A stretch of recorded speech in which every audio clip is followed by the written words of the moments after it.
Hello everyone, আমি না আজকে এখান থেকে যাচ্ছিলাম, আমি একটা জিনিস দেখেছি, তোমাদেরকে দেখাচ্ছি। দেখো, কৃষ্ণ ঠাকুরের সব থেকে প্রিয় মালা, যেটা কি মালা বলতে পারবে তোমরা? কৃষ্ণ ঠাকুরের সব থেকে প্রিয় মালা হচ্ছে বৈজয়ন্তী মালা। আমি এখন বৈজয়ন্তী ফল দেখেছি, যেই জন্য তোমাদেরকে দেখাচ্ছি। এই দেখো কি সুন্দর, দেখো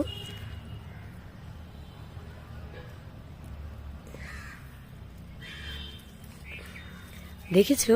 এই দেখো কি সুন্দর বৈজয়ন্তী গাছ, পুরো এখানে ভরে পড়ে রয়েছে। আমি ভাবছি কালকে নিয়ে যাব, নিয়ে গিয়ে সুন্দর করে মালা করে ঠাকুরের গলায় দেবো। দাদা তোমাদেরকে দেখাচ্ছি আমি কত সুন্দর হয়ে রয়েছে। এই দেখো কি সুন্দর হয়ে রয়েছে, দেখো বৈজয়ন্তী ফলগুলো।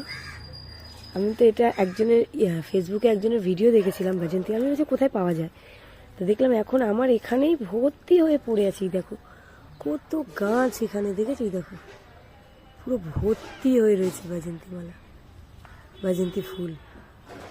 এগুলো দিয়েই নাকি মালা করে। দেখো কি সুন্দর, দেখো এখানে পুরো ভরে ভরে রয়েছে সব জায়গায়, দেখো নিচেও ভরে রয়েছে। আমি কালকে এইগুলোকে তুলে নিয়ে গিয়ে কিছুটা মালা করব। সেই মালাগুলো আমি তোমাদেরকে ঠাকুরকে পরিয়ে তোমাদেরকে দেখাবো। যদি পারি আমি এখনই কিছুটা তুলে নিয়ে চলে যাবো এখান থেকে, কারণ সকালের থেকে এখন তুলে নিয়ে যাওয়াটাই বেটার। দেখো কত গাছে হয়ে রয়েছে।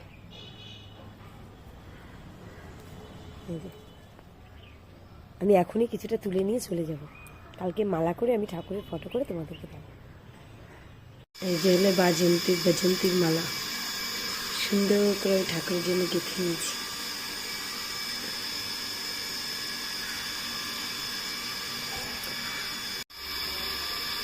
এই কালা কিশোরের গেঁথেছি, ছিঁড়ছে বৈজয়ন্তীর মালা, আমি লক্ষ্মী মাকে পড়েছি।